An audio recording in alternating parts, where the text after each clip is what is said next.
Well, after our last interview, you said certain things about Kanye. You basically said something to the effect of, and this was the time that Kanye was, essentially harassing Kim online and making memes about Pete Davidson. You said something to the effect of, if that was your daughter, you would do something about it. Yes. Right?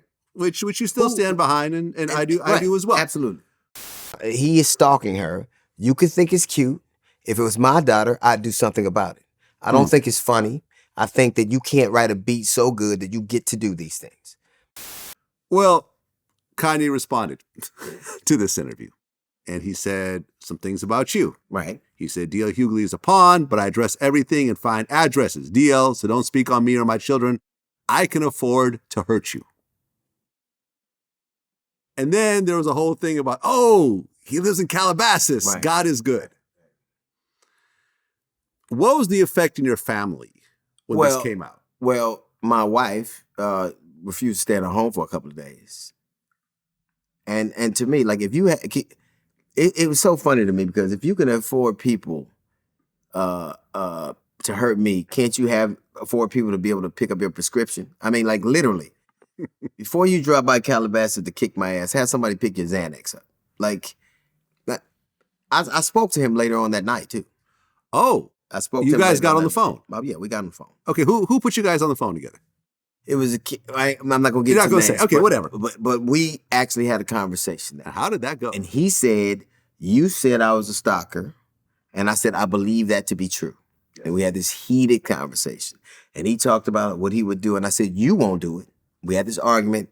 And it ended up with us shouting at each other and just hanging out. Okay, so what did he say that he would get done to you? He said what did he say? Another threat. And I said, basically a reiteration of the same thing. And I said, you won't do it. We were arguing like that. And then it all started because I said, you gave my address out. Well, you said I was, I'm trying to get my family back. You don't know what they doing. He's going back and forth about that. And he said that you said I was a stalker. And I said, I believe that to be true. The argument escalated from there. We're shouting at each other, and the people that put us on the phone together. Oh, you guys were on three-way? Well, I was in Louisville, Kentucky. I was in Louisville, Kentucky, and he was wherever he was. And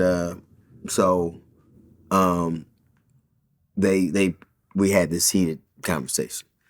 And he put us, they put us on the phone and we had this heated conversation.